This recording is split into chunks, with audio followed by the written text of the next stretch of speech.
Hello my dear friends, welcome back our channel Educational and Motivational Hub Nagar Karnal. How are you friends? మీరంతా క్షేమంగా సంతోషంగా ప్రశాంతంగా ఉండాలని మనస్ఫూర్తిగా కోరుకుంటున్నా. డియర్ ఫ్రెండ్స్, ఈ వీడియోలో మనం జలచరాలు అయిన చేపల గురించి, చేపలపైన నీతి కథల గురించి, ఆ నీతి కథలు మన జీవితానికి ఎలా అన్వయించుకోవాలి గురించి తెలుసుకుందాం. వీటితో పాటు modal verbs, structures, must and should గురించి తెలుసుకుందాం. Let's start our today's episode. Dear friends, అన్ని జీవులు ఈ విశ్వం సృష్టియే, అందులో చేపలు కూడా ఉన్నాయి. చేపలు చాలా ఫన్నీగా, ఎంతో క్యూరియాసిటీగా ఉంటాయి. చేపలపైన అనేక కథలు ప్రచారంలో ఉన్నాయి. వాటిలో మొదట 3 చేపల కథ గురించి తెలుసుకుందాం. ఆ కథను మన జీవితానికి అన్వయించుకుందాం. అనగనగా ఒక ఊరిలోని చెరువులో కొన్ని చేపలు ఉండేవి. అందులో 3 చేపలు చాలా స్నేహంగా ఉండేవి. వాటి పేరు సులోచన, సలోచన, నిలోచన. సులోచన అనే చేప ముందు చూపు కలిగినది, చాలా తెలివైనది. అదేవిధంగా సలోచన అనే చేపకు కొంత తెలివి తక్కువ ఉన్నప్పటికీ సమయస్ఫూర్తి బాగా ఉండేది. కానీ నిలోచన అనే చేపకు ఏ ముందు చూపు లేకుండా మందమతితో ఉండేది. అందుకే నిలోచన అనే 3వ చేప తరచుగా ప్రమాదాలలో, ఇబ్బందులలో పడేది. వేసవికాలం సమీపించే కొలది ఆ చెరువులోకి ప్రవేశించే నీటి కాలువలో నీరు తక్కువ అవుతూ వచ్చాయి. అందుకే సులోచన అనే చేప ఈ విషయాన్ని గమనిస్తూ ఎండాకాలంలో ఈ చెరువులోని నీరు పూర్తిగా తగ్గే అవకాశం ఉంది కనుక పక్కలో ఉన్న పెద్ద చెరువులోకి వెళ్ళాలి అని నిర్ణయించుకున్నది. ఈ ఆలోచనను తన 2 మిత్రులతో పంచుకున్నది. కానీ మిగిలిన 2 చేపలు ఈ ఆలోచనను అంగీకరించకపోవడం చేత సులోచన ఒక్కతే కాలువ గుండా పక్కలో ఉన్న పెద్ద చెరువులోకి వెళ్ళింది. వేసవి కాలంలో చిన్న చెరువులోని నీరు పూర్తిగా ఎండిపోయి కొద్ది మొత్తంలో మిగిలాయి. చేపల జాలర్లు వచ్చి వల వేసి చేపలను పట్టారు. ఆ వలలో సలోచన మరియు నిలోచనలు చిక్కుకున్నాయి. ఇప్పుడు సలోచనకు ముందు చూపు లేకున్నా సమయస్ఫూర్తి ఎక్కువగా ఉన్నందున చచ్చినట్లు పడి ఉన్నది. జాలరి ఆ చేపను చూసి, ఈ చేప చనిపోయినట్లు ఉంది, దీనితో నేనేమి చెయ్యాలి అని మళ్ళీ నీటి గుంటలోకి వదిలేశాడు. ఇక అదే రోజు సలోచన సన్నటి నీటి కాలువలో ఉన్న బురద గుండా పెద్ద చెరువులోకి వెళ్ళి బతికిపోయింది. కానీ ఏ ఆలోచన లేకుండా సోమరిగా ఉండే నిలోచన జాలరికి చిక్కి ప్రాణాలు కోల్పోయింది. డియర్ స్టూడెంట్స్, ఈ కథ నుంచి మనం తెలుసుకోవాల్సిన విషయాలు ఏమిటంటే, ఈరోజు నా పరిస్థితి అంతా బాగుంది అని మీరు సోమరిగా, లేజీగా ఉండకూడదు. ముందు చూపుతో ఆలోచించి మీ జీవితాన్ని మీరు నిర్మించుకుంటూ వెళ్ళాలి. Dear friends, life is nothing but time. జీవితం అంటే ఇప్పుడు మీకు ఉన్న సమయము మరియు మీ శక్తి. దానిని మీరు సరిగ్గా వినియోగించుకుంటే మీ భవిష్యత్తు బాగుంటుంది. వాటిని ఈరోజు వృధా చేస్తే మీ భవిష్యత్తు అంధకారం అవుతుంటుంది. డియర్ స్టూడెంట్స్, ఒక శిల్పి ఒక బొమ్మను అందంగా చెక్కినట్లు మీరు మీ జీవితాన్ని అందంగా తీర్చిదిద్దుకోవాలి. ఇప్పుడే మీరు సరైన ఆలోచన చేసి సరైన నిర్ణయాలు తీసుకొని ఆ మార్గంలో ముందుకు వెళ్తూ ఉండాలి. Dear students, next interesting story, నాలుక రుచికి బానిసై బలైపోయిన చేప. ఫ్రెండ్స్, జీవ పరిణామ క్రమంలో చేపల జీర్ణ వ్యవస్థ సరిగ్గా అభివృద్ధి చెందలేదు కనుక చేపలు నిరంతరము తింటూ ఉంటాయి. అనగనగా ఒక సరస్సులోని ఒక చేపల గుంపు ఉండేది. అందులో పెద్ద వయసు చేపలు మరియు చిన్న వయసు చేపలు చాలా ఉండేవి. ఒక పెద్ద వయసు చేపకు చేపల వేటగాళ్ళు గాలం తీసుకొచ్చి చేపలను వేటాడే విధానం తెలుసు కనుక ఆ పెద్ద చేప గాలానికి కుచ్చిన ఆహారం వైపు వెళ్ళేది కాదు. తన తోటి చేపలను కూడా జాగ్రత్త పరిచేది, వెళ్ళొద్దని చెప్పేది. కానీ ఒక చిన్న వయసు చేపకు పొగరు ఎక్కువ. పెద్ద వయసు చేపలు ఇచ్చే సలహాలను పెడచెవిన పెట్టేది. గాలం కనిపిస్తే గాలానికి వేలాడుతున్న ఆహారాన్ని తినటానికి వెళ్ళింది. 1-2 సార్లు జాగ్రత్తగా తింటూ ప్రమాదాన్ని తప్పించుకున్నప్పటికీ మరొకసారి మాత్రం గాలానికి కుచ్చుకొని ప్రాణాలు కోల్పోయింది. డియర్ ఫ్రెండ్స్, ఈ కథ నుంచి మనం తెలుసుకోవాల్సిన విషయాలు ఏమిటంటే, మనకు జీర్ణ వ్యవస్థ చక్కగా అభివృద్ధి చెందింది కనుక మనము ఆహారాన్ని మితంగా, నియమానుసారంగా తినాలి. ఒకవేళ మనము నోటి రుచిని అదుపులో పెట్టుకోకుండా అధిక చిరుతిళ్ళు తింటూ పోతే మన జీర్ణ వ్యవస్థ తన సామర్థ్యాన్ని కోల్పోవడమే కాకుండా చిరుతిళ్ళ వలన మనకు అనేక బ్యాక్టీరియాలు, వైరస్లు సంక్రమించి మనము రోగాల బారిన పడతాము. మన డబ్బులు కూడా చాలా వృధా అవుతాయి. మనము శుభ్రమైన ఇంటి భోజనాన్ని మితంగా తీసుకుంటూ ఆరోగ్యంగా ఉండాలి. Dear friends, next interesting story, 7 చేపల కథ. అనగనగా పూర్వము ఒక రాజ్యం ఉండేది. రాజ్యం పేరు తాండూరు. రాజు పేరు మీసాల పెద్దరాజు. రాజుగారికి 7 మంది కొడుకులు. వారు ఒకరోజు ఆట విడిది కోసం చేపల వేటకు వెళ్ళారు. వారంతా చెరువులో గాలం వేసి ఒకరొక్కరు ఒక్కొక్క చేప పట్టారు. తరువాత ఆ చేపలను రాజ్యానికి తీసుకువచ్చారు. వాటిని ఎండబెట్టారు. అన్ని చేపలు ఎండాయి, కానీ ఒక్క చేప మాత్రం ఎండలేదు. ఆ చేపను ఎందుకు ఎండలేదు అని అడిగారు. నాకు గడ్డిమోపు అడ్డమైంది, అందుకొరకే ఎండలేదు అని చెప్పింది. అప్పుడు గడ్డిమోపును ఎందుకు చేపకు అడ్డమైనవు అని అడిగారు. నన్ను ఆవు తినలేదు అని చెప్పింది. ఆవును నువ్వు ఎందుకు గడ్డిమోపు తినలేదు అని అడిగారు. అప్పుడు ఆవు జీతగాడు నాకు గడ్డి పెట్టలేదు అని చెప్పింది. జీతగాడిని ఎందుకు నువ్వు ఆవుకు గడ్డి పెట్టలేదు అని అడిగితే అవ్వ నాకు బువ్వ పెట్టలేదు అని చెప్పాడు. ఇదే విషయాన్ని అవ్వను అడిగితే పిల్లవాడు ఏడుస్తున్నాడు, వాడిని ఊరడించిన, అందుకే జీతగాడికి అన్నం పెట్టలేకపోయినా అని చెప్పింది. ఇప్పుడు పిల్లవాడిని అరే చోటు నువ్వు ఎందుకు ఏడ్చినవురా అని అడిగారు. వాడు నాకు మరి చీమ కుట్టింది అని చెప్పాడు. ఇప్పుడు చీమ దగ్గరికి వెళ్ళి చీమ చోటుగాని ఎందుకు కుట్టినవు అని అడిగారు. నా పుట్టలో వేలు పెట్టాడు, నేను కుట్టకుండా ఎలా ఉండగలను అని చీమ బదులిచ్చింది. డియర్ స్టూడెంట్స్, ఇది కథ. మరి ఈ కథలో నీతి ఏమిటో చెప్పండి. ఈ కథలో నీతి ఏమిటంటే పనులు ఇలా ఒకదానితో ఒకటి గొలుసు కట్టుగా కలిసి ఉంటాయి. అవ్వ జీతగానికి అన్నం పెట్టకపోవటానికి కారణం పిల్లవాడు ఏడ్చాడు. పిల్లవాడు ఏడవటానికి కారణం చీమ కుట్టింది. చీమ కుట్టడానికి కారణం వాడు పుట్టలో వేలు పెట్టాడు. డియర్ స్టూడెంట్స్, ఇలాగే మీ ఇళ్లలో మీరు చదువుకుంటున్నారు కాబట్టి మీకోసం మీ అమ్మ నాన్న పనికి వెళ్తున్నారు. వారు పనికి పోతున్నారు కాబట్టి మీరు వారి కోసం చక్కగా చదువుకోవాలి. అంటే మీకోసం పేరెంట్స్ కోసం మీరు. ఓకే, ఇలాగే మీరు ఇంటి దగ్గర ఉన్న రోజులలో అమ్మా నాన్నలను బస్టాండ్లో వదిలిపెట్టడము, మళ్ళీ బస్టాండ్ నుంచి ఇంటికి తీసుకురావడము, అదేవిధంగా ఇంటి దగ్గర ట్యాప్ విషయంలో జాగ్రత్త వహించడము, బయటికి వెళ్ళి సామాన్ తీసుకురావడము, ఇలా మీరు పేరెంట్స్ కోసం చేయాల్సిన అవసరం ఉంటుంది. ఇలా మీకు చేతనైన పనులు మీరు చేస్తూ ఉంటే మీకోసం అమ్మ వాళ్ళు డబ్బులు సంపాదించి మీ చదువులకు ఖర్చు పెడతారు. పిల్లలు మీరు అమ్మా నాన్న లేకుండా ఈ సమాజంలో ఉండలేరు కదా. కనుక అమ్మా నాన్నలకు సమాజానికి మీ సహకారం ఇవ్వండి. వారి నుంచి మీకు కావాల్సిన సహకారం పొందండి.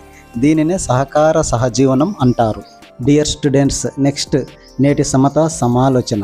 పేదవారి ఆస్తి చదువు. Education is the wealth of poor people. Students, తరచుగా మీరు మీ పేరెంట్స్ను మరియు మీ టీచర్స్ను ఇలా అడుగుతూ ఉండండి. నేను క్రమశిక్షణగా ఉంటున్నానా, ఇంకా నేను క్రమశిక్షణగా ఉండాలంటే ఏమి చేయాలి అంటూ అడుగుతూ ఉండండి.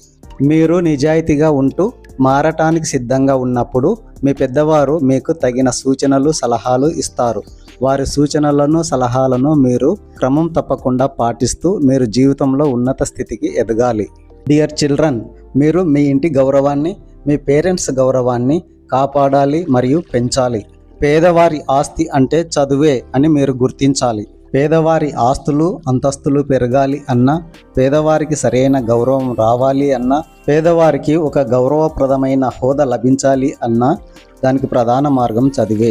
డియర్ స్టూడెంట్స్, మీ మిత్రుల్లో కొందరు ఎక్కువ భూమి గల ఆస్తిపరులు ఉంటారు, మరికొందరు ఎక్కువ ప్లాట్లు గల ఆస్తిపరులు ఉంటారు, ఇంకొందరు ఎక్కువ ఇండ్లు కలిగిన ఆస్తిపరులు ఉంటారు, మరికొందరు పెద్ద వ్యాపారం కల ఆస్తిపరులు ఉంటారు, మరికొందరు రైస్ మిల్లులు సూపర్ మార్కెట్లు ఉన్న ఆస్తిపరులు ఉంటారు, ఇంకా కొందరు మెడికల్ షాపులు మెడికల్ ఏజెంట్స్లు ఉన్న ఆస్తిపరులు ఉంటారు. కానీ మీకు పైన ఉన్న ఆస్తులు ఏవీ లేవు, అయినా మీరు పేదవారు కాదు. ఇంతకు ముందు చెప్పిన ఆస్తులన్నింటినీ సమకూర్చి పెట్టే టూల్ ఒకటి ఉంది. అది ఏమిటో మీకు తెలిసినా, అది చదువు. మీరు చదువు అనే ఆయుధంతో, చదువు అనే టూల్తో ఎంతో ఎత్తుకైనా ఎదగవచ్చు. డియర్ ఫ్రెండ్స్, స్థిర మరియు చరాస్తులు అయినటువంటి ఫ్యాక్టరీలు, రైస్ మిల్లులు, ప్లాట్లు, ఇండ్లు, భూములు మరియు బంగారం వంటివి వారసత్వంగా లభించిన వారు వాటిని సరిగ్గా హ్యాండిల్ చేయలేకపోతే క్రమంగా వాటిని కోల్పోతారు. దీనికి బెస్ట్ ఎగ్జాంపుల్ అంబానీ సోదరులు ధీరుభాయ్ అంబానీ గారు ముఖేష్ అంబానీకి మరియు అనిల్ అంబానీకి 1000 కోట్ల ఆస్తులు సమానంగా పంచారు. కానీ ముఖేష్ అంబానీ వాటిని సరిగ్గా హ్యాండిల్ చేయటం వలన వరల్డ్ రిచెస్ట్ పర్సన్లలో ఒకరిగా ఎదుగుతున్నారు. కానీ అనిల్ అంబానీ మాత్రం సరిగ్గా హ్యాండిల్ చేయకపోవడం వలన ఈరోజు 1000 కోట్ల అప్పుల్లో కూరుకుపోయారు. కానీ చదువు అలా కాదు మిత్రులారా, ఇది ఎంత పెంచినా తరగదు, మరింత పెరుగుతుంది. చదువుతోనే ఇన్ఫోసిస్ నారాయణమూర్తి గారు 1000 కోట్లు సంపాదించారు. డియర్ ఫ్రెండ్స్, తరచుగా మిమ్మల్ని మీరు ఇలా ప్రశ్నించుకోండి, నేను ఇప్పుడు ఏం చేస్తున్నాను, నేను చేసేది సరైనదేనా కాదా, నేను ఇప్పుడు చేస్తున్న ఖర్చు మా పేరెంట్స్కు మరియు నాకు మేలు చేస్తుందా లేదా? నా స్నేహితులు సరైన వారేనా కాదా? నేను ఈ గంటను ఈ రోజును సరిగ్గా వినియోగించుకుంటున్నానా లేదా? ఇలా ప్రశ్నించుకుంటూ నిన్ను నీవు మరింతగా మంచిగా తీర్చిదిద్దుకోవాలి మిత్రమా.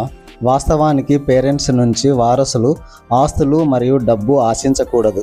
గొప్ప చదువులకు పెట్టుబడి మాత్రం తప్పక ఆశించాలి, అడగాలి, తీసుకోవాలి. పేరెంట్స్ ఇచ్చినంతలో తృప్తి పడాలి, మిగిలింది వీలైనంతగా మీరే సమీకరించుకోవాలి. సత్య నాదెళ్ల గారు, సుందర్ పిచాయ్ గారు చదువుతోనే ఈరోజు వారు వేల కోట్లకు అధిపతులు అయ్యారు. వీరంతా బాల్య దశలో లగ్జరీ లైఫ్తో కాకుండా కనీస అవసరాలతో చదువుకున్నారు, ఈరోజు గొప్పవారు అయ్యారు. ఇప్పుడు సత్య నాదెళ్ల గారు CEO ఆఫ్ మైక్రోసాఫ్ట్, అదేవిధంగా సుందర్ పిచాయ్ గారు CEO of Google. Dear friends, ఒకప్పటి యాపిల్ కంపెనీ అధినేత అయిన స్టీవ్ జాబ్స్ కూడా మామూలు పరిస్థితుల నుంచి గొప్పగా ఎదిగారు. వీరంతా వేల కోట్లకు అధిపతులుగా చదువు ద్వారానే అయ్యారు. డియర్ స్టూడెంట్స్, మీరు చదువుతో పాటు వినయం, క్రమశిక్షణ, ఓపికను కూడా మీ ఆస్తిగా మలుచుకోవాలి. అప్పుడు మీకు ఈ ప్రకృతి సహకారం, ఆ దైవ సహకారం లభిస్తుంది. డియర్ స్టూడెంట్స్, గుర్తుపెట్టుకోండి, మీ మంచి నడవడికకు మీ పేరెంట్స్, మీ ఉపాధ్యాయులు, మీ సమాజం కూడా మిమ్మల్ని చూసి సంతోషపడాలి, గర్వపడాలి. మీ మిత్ర బృందం కూడా గొప్ప లక్ష్యాలు సాధించేవారై ఉండాలి. అప్పుడు ఉన్నత లక్ష్యాలు సాధించాలనే మీ కల సులభంగా నెరవేరుతుంది. డియర్ స్టూడెంట్స్, ప్రతి ఉదయం కూడా ఒక కొత్త అవకాశమే. ఇది గతం కంటే గొప్పగా బతికే అవకాశాన్ని మనకి ఇస్తుంది. మనము వినియోగించుకోవాలి అంతే. చదువు అంటే మనలోని లోపాలను తెలుసుకొని సరిదిద్దుకోవటము. ఏది ఏమైనా డియర్ చిల్డ్రన్స్, మీరు చిన్న చిన్న సమస్యలను ఎదుర్కొంటేనే జీవితంలో గొప్పగా ఎదగగలుగుతారు. డియర్ ఫ్రెండ్స్, మరొక ముఖ్యమైన విషయం ఏమిటంటే, మీరు యుక్త వయసు వచ్చిన తర్వాత ఇంటి దగ్గర ఉండకూడదు. ఇంటికి దూరంగా ఎక్కడో ఉండి మీరు మీ జీవితాన్ని ఉన్నతంగా తీర్చిదిద్దుకుంటూ ఏ పండుగలకో ఇంటికి రావాలి. అప్పుడే మీకు సరైన విలువ, గుర్తింపు లభిస్తుంది. ఎందుకంటే మీ ఇంటి చుట్టూ మీ పాత మిత్రులు మేమే జేమ్స్ బాండ్స్ అనుకునేవారు, మేమే కౌబాయ్స్ము అనుకునేవారు, మేమే గూఢాచారి 117 అనుకునేవారు ఉంటారు. వారు ప్రతిరోజు మిమ్మల్ని కలుస్తారు, మీ సమయాన్ని వృధా చేస్తారు. వారు వారి వ్యక్తిగత పనులకు మిమ్మల్ని వాడుకుంటారు. వారు వారి చిన్న చిన్న ఆనందాలకు మిమ్మల్ని ఉపయోగించుకుంటారు. అలా మీ జీవితము ఎటూ కాకుండా పోతుంది. మీరు ఇంటికి దూరంగా ఉండి చదువుకుంటుంటే మీకు ఎదురయ్యే సమస్యలు కొంత ఫుడ్ ప్రాబ్లమ్స్, కొంత వాష్రూమ్ ప్రాబ్లమ్స్, కొంత ఫినాన్షియల్ ప్రాబ్లమ్స్ వంటివి ఉంటాయి. వీటికి తోడుగా సబ్జెక్ట్ అర్థం కాకపోవడం వంటి సమస్యలు కూడా ఉంటాయి. ఫ్రెండ్స్, మీలో సంకల్ప శక్తి మెండుగా ఉంటే, మీలో ఓపిక ఎక్కువగా ఉంటే ఇవి చాలా చిన్న సమస్యలు. వీటిని మీరు చాలా సులభంగా పరిష్కరించుకోగలరు. వీటి కోసమై మీరు ఇంటికి వస్తే మీ జీవితం చిన్న భిన్నం అవుతుంది. ఏది ఏమైనా మీరు మీ ఇంటి చుట్టూ ఉన్న సమాజానికి, మీ మిత్రులకు అందుబాటులో ఉండకూడదు. కొందరు విద్యార్థులకు ఈ విషయము ఆలస్యంగా అర్థమైనా పర్వాలేదు. ఇప్పుడైనా సరే వారు ఇంటికి దూరంగా వెళ్ళాలి, చక్కగా చదువుకోవాలి. జీవితాన్ని నిర్మించుకున్న తర్వాతనే ఇంటి వైపు రావాలి. డియర్ స్టూడెంట్స్, జ్ఞానం కంటే అనుభవం గొప్పది. మీ పేరెంట్స్ అంటే మీకు దారి చూపే అనుభవజ్ఞులు. వారి మాట మీరు తప్పక వినాలి, వారిని కష్టపెట్టకూడదు. స్టూడెంట్స్ ముఖ్యంగా ఎదుర్కొనే సమస్యల్లో అతి ముఖ్యమైనది వాయిదా వేయడము. ఫ్రెండ్స్, మన పనులు మొత్తం తలకిందులు అవ్వటానికి ప్రధాన కారణం వాయిదా వేసే లక్షణం. ఇప్పుడు చేయవలసిన పనిని తర్వాత చేద్దాంలే, రేపు చేద్దాంలే అంటూ వాయిదా వేసే లక్షణం వలన మనము ఓటమికి దగ్గర అవుతూ ఉంటాము. కనుక ఏ మంచి పనినైనా వాయిదా వేయకుండా ఎప్పటి పనిని అప్పుడే చేయాలి. మరొక ముఖ్య విషయము, విద్యార్థులందరూ ఉదయం 5 గంటలకే నిద్రలేవాలి. తెల్లవారుజాము సమయాన్ని, అర్లీ మార్నింగ్ సమయాన్ని క్రియేటింగ్ అవర్స్ అంటాము. ఇక్కడే మన జీవితము ఉన్నతంగా క్రియేట్ అవుతుంది. డియర్ స్టూడెంట్స్, ఇంటికి దూరంగా ఉండి చదువుకోవాలన్నా, తెల్లవారుజామునే మేలుకోవాలి అన్నా, ఎప్పటి పనిని అప్పుడే చేయాలన్నా మనకు కావాల్సింది ఓపిక. స్టూడెంట్స్, మీకు ఉన్న అన్ని అవసరం లేని అలవాట్లపైన మీరే విజయం సాధించాలి. అందుకోసం మిమ్మల్ని మీరు బంధించుకోండి. మీరు గొప్పగా ఎదగాలి. All the best dear students. Dear friends, next spoken English model verb structures. Friends, గత 3 వీడియోల నుంచి మనం మోడల్ వర్బ్ స్ట్రక్చర్స్ చెప్పుకుంటున్నాము. ఫ్రెండ్స్, మోడల్ వర్బ్స్ అంటే auxiliary verbs that express necessity, possibility, ability or permission. Can, could, may, might, must, shall, should, will, would, ought to వంటి వర్బ్స్ను modal verbs అంటాము. ఇవి సామర్థ్యం, అవకాశం, అనుమతి, బాధ్యత లేదా నిశ్చయాన్ని వ్యక్తపరిచే సహాయ క్రియలు. ఫ్రెండ్స్, ఈ వీడియోలో మనము షుడ్ ఆర్ మస్ట్ అనే మోడల్ వర్బ్ గురించి తెలుసుకుందాం. ఫ్రెండ్స్, ఏదైనా ఒక పని 100కి 100% తప్పకుండా జరిగే సమయంలో మస్ట్ను ఉపయోగిస్తారు. 100కి 80% జరిగే సమయంలో షుడ్ను ఉపయోగిస్తారు. Must or should can be used for responsibility duties. ఖచ్చితంగా, బాధ్యతాయుతంగా చేయు పనులకు ఈ మోడల్ వర్బ్ను ఉపయోగిస్తారు. స్ట్రక్చర్ చూడండి friends. Subject plus must or should plus V1 plus object. Hints చూడండి. Now, tomorrow, next week. Friends, ఒక్కొక్క సబ్జెక్టుకు విడిగా స్ట్రక్చర్ను గమనించండి. I plus must or should plus V1 plus object, we plus must or should plus V1 plus object, you plus must or should plus V1 plus object, you plus must or should plus V1 plus object, he plus must or should plus V1 plus object, she plus must or should plus V1 plus object, it plus must or should plus V1 plus object, they plus must or should plus V1 plus object. Okay, next friends, ఒక ఎగ్జాంపుల్ను అన్ని సబ్జెక్టులకు ఇలా గమనించండి. Example, Raju must finish this work now. Finish, finished, finished. ఈ ఎగ్జాంపుల్ను అన్ని సబ్జెక్టులకు గమనించండి. I must complete this work now. We must complete this work now. You must finish this work now. He must finish this work now. She must finish this work now. It must finish this work now. They must finish this work now. My friend must finish this work now. My friends must finish this work now. Dear friends, next must or should స్ట్రక్చర్కు మరిన్ని examples గమనిద్దాం. ఎగ్జాంపుల్స్తో పాటు verb యొక్క 3 రూపాలు కూడా గమనించండి. Number 1 example, students should follow this time table. Follow, followed, followed. Next example, students should keep school cleanly.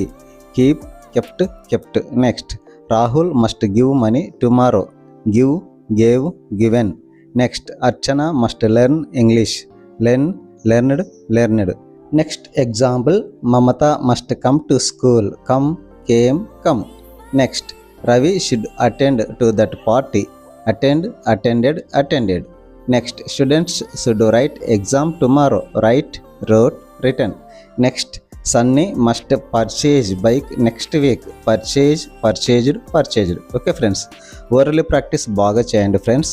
భాష వినడం ద్వారా మరియు మాట్లాడడం ద్వారా చక్కగా వస్తుంది. ఓకే డియర్ ఫ్రెండ్స్, నా వీడియోలు చూస్తూ నన్ను ఆదరిస్తున్నందుకు మీ అందరికీ హృదయపూర్వక కృతజ్ఞతలు. ఫ్రెండ్స్, వీడియోను లైక్ చేసి అవసరమైన వారికి షేర్ చేయగలరు. Okay friends, thank you so much.